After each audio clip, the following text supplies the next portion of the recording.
If we taught this in public school, we'd have a lot fewer problems.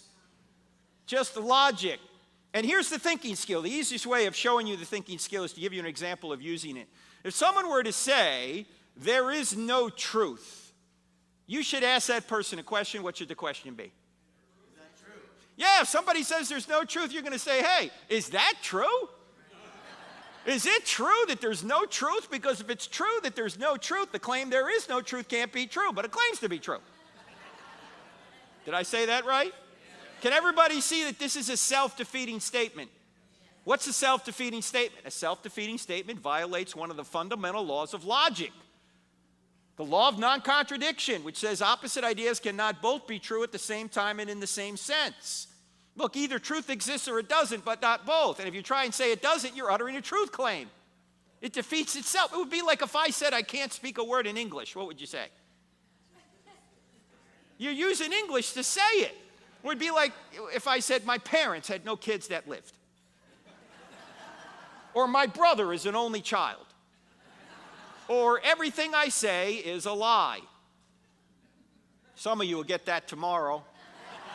Or all generalizations are false. Some of you will never get that one. See, these are known as self-defeating statements, and they're everywhere in our culture, and you've got to get good at exposing them. And here's how you do it. This is the thinking skill. You turn the claim on itself. You turn the claim on itself. So if somebody says there's no truth, you turn the claim on itself, and you ask, is that true?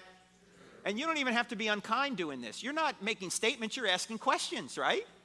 Is it true that there's no truth? See what people say. Let's do a few more. Suppose someone says there's no such thing as absolute truth. If you turn the claim on itself, what are you going to say? Yeah, is that an absolute truth? Or you might say, are you absolutely sure? Right? Can everybody see that this is an absolute truth claim up here, claiming there are no such thing as absolute truth claims? It's like saying all truth is relative. Is that a relative truth, right? It's the same thing. It defeats itself. Now, in our culture, it's not said this way much anymore. Here's how it's said. There isn't the truth, only my truth. What's the problem with this claim? If you turn the claim on itself, what question are you going to ask them? This is the interactive portion of the program. Yeah, there you go. There you go. Someone says that, you say, is that just your truth or the truth?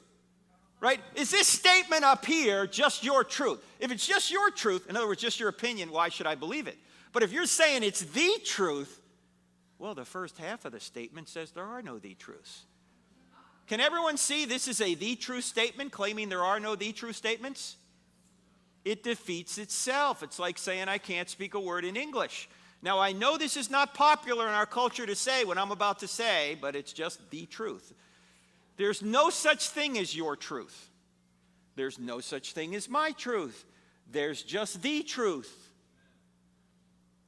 Although, people will say, you got your truth, I got my truth, you live your truth, I'll live my truth, we'll all get along. It sounds so right, doesn't it? It sounds so Oprah. It sounds like we all ought to believe this. But it's logically self-defeating. I mean, to say you have your own truth would be like saying you have your own math. I mean, imagine if Pastor Rob asked me, he said, hey, Frank, I need some extra help around the house this afternoon. After these services, why don't you come on over? You can work for a little while. I'll pay you $10 an hour. Actually, Pastor Rob would never do this. He doesn't pay that much. Anyway, suppose I go to his house and I work for 15 hours. And he goes, okay, what do I owe you? And I go, let's see, $10 an hour, 15 hours. You owe me $150,000. And he goes, I don't owe you $150,000. I owe you $150,000. And I go, oh, no, you don't understand. I have my own math. And he's going to say, you're crazy. There's no my math or your math. There's just math. There's no my truth or your truth. There's just truth. And the sooner we realize this, the sooner we're going to stop a lot of the bloodletting that's going on in our culture right now, where people are trying to pursue something that's impossible to pursue.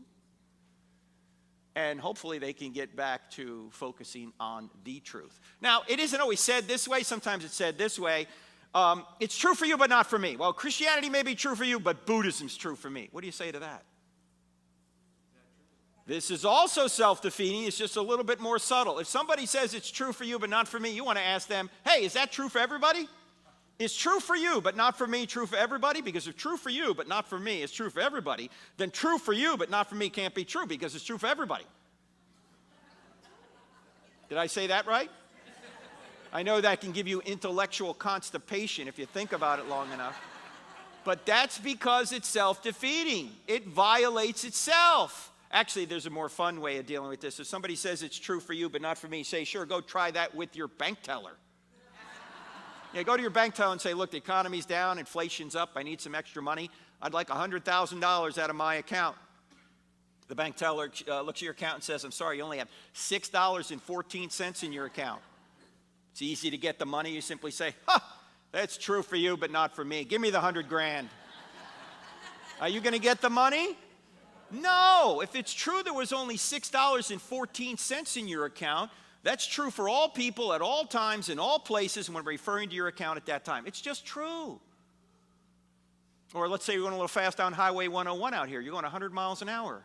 Cop sees you, pulls you over, walks up to your car, knocks on the window, you put the glass down. He says, you're going 100. Never fear. You simply say, that's true for you but not for me, and you speed away. He can't give you a ticket if it's not true for you. No. If it's true you were going 100, that's true for all people at all times and all places when we're referring to you at that time. It's just true. And by the way, if God exists and Jesus rose from the dead, that's true for all people at all times and all places, whether you believe it or not. Yeah. By the way, it's also true that if God doesn't exist or Jesus didn't rise from the dead, it's false whether or not you believe it. In fact, I ask a lot of church people, I'll say, hey, do you think Christianity's true? And most will say yes. Do you know what answer when I ask them, why do you think it's true, that I get more than any other? Because I have faith. Is that a good answer? Does your faith change whether or not God exists or Jesus rose from the dead? I mean, do you have to believe something to make it true? Do you have to believe in gravity to stay on the ground? Do people who don't believe in gravity float away? Hey, look, there's another one. Hey, if you believe, you'll come back. No, that's not the way it works. You say, why is the Bible always talking about faith then? Because there's two kinds of faith. This is a very important distinction. There's belief that, and then there's belief in. Belief that is getting evidence that God exists, that Jesus rose from the dead, that the Bible writers are telling the truth. That's evidence, that's apologetics. But all the belief that in the world won't get your moral transgressions forgiven. For that, you got to go from belief that to belief in. There's a difference between belief that and belief in. Belief that is just of the head. Belief in is not only of the head, it's of the heart. And some people don't want to believe in. In fact, James, the half-brother of Jesus, who wrote that little book in the New Testament called, you guys are sharp this morning. And you got an hour less sleep. That's amazing. Yet James says even the demons believe that God exists, but they tremble. Do you realize that if demons exist, and they do, and if God exists, and he does, that the demons know that God exists better than we do? But they don't trust in him. Why? They don't want to trust in him. There's a difference between belief that and belief in. You see, faith is not believing without evidence. Faith is trusting in what you have good evidence to believe is true. Trusting in what you have good evidence to believe is true. And what we're doing here is we're trying to give you evidence that Christianity is true. Whether or not you accept it, well, that's up to you. In fact, we know this in relationships, don't we?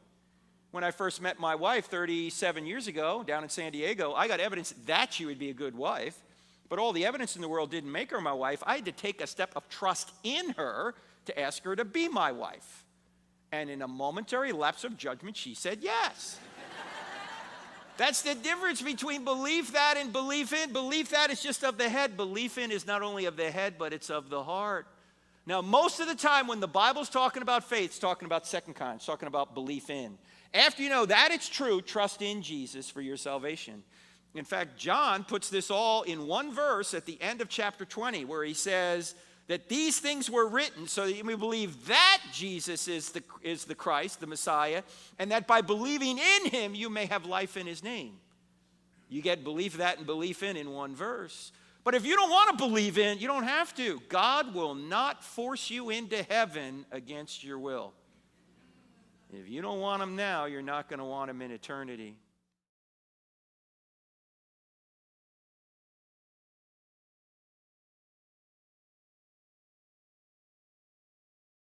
Eternity.